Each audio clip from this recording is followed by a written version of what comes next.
आपके साथ ऐसा हुआ है कि कभी छोटी सी चीज ने आपको जीने की उम्मीद दे दी हो? मैं एक ऐसी कहानी लेकर आई हूँ जिसमें एक पत्ते ने एक लड़की को जीने की प्रेरणा दे दी है। ये कहानी है द लास्ट लीफ, द आखिरी पत्ता।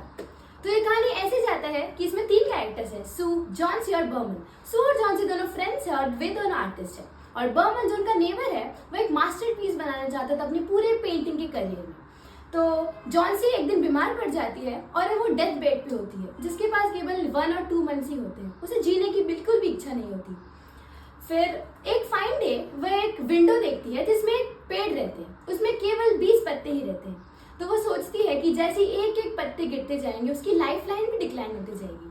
तो इससे सू बहुत ही ज्यादा घबरा जाते हैं। वो डॉक्टर को बुलाती है। डॉक्टर कहते हैं कि दवाई अपना काम कर रहा है, लेकिन जब तक उसे खुद से जीने की इच्छा नहीं होगी वो नहीं बच पाएगी। तो ऐसे ही पत्ते गिरते जाते हैं, उसकी लाइफ लाइन डिक्लाइन होते जाते हैं और एक आखिरी दिन ऐसा आता है जब उस पेड़ पे एक आखिरी पत्ता बचा होता है। और सू सोचती है जब ये आखिरी पत्ता भी गिर जाएगा मैं भी अपने प्राण त्याग दूंगी, मैं भी मर जाऊंगी। लेकिन उस दिन आंधी तूफान आता है। तो जॉन्सी बहुत कॉन्फिडेंट हो जाती है कि ये पत्ता अभी भी नहीं बचा होगा, मैं इस पत्ते को सुबह देख के मरूंगी ताकि मैं सू को प्रूव कर सकूं कि ऐसा कोई चीज नहीं होता जिंदगी में कि हमें कोई इंस्पायर कर सके। वो सुबह उठती है, फिर वो देखती है पत्ता अभी भी है वहां, स्ट्रगल करके वो अभी भी वहां पे लहरा रहा है, ग्रीन लीफ।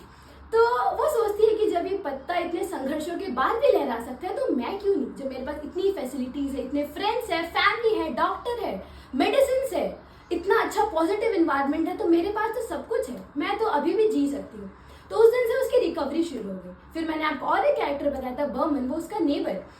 वो एक मास्टरपीस बनाना चाहता था अपनी पेंटिंग के लाइफ में, और वो पत्ता तो गिर चुका था, लेकिन उस रात उसने जाके पत्ते को ऐसा पेंट किया कि वो पत्ता रियल लगने लगा, लेकिन वह गुजर गया और वही उसका मास्टरपीस रह गया।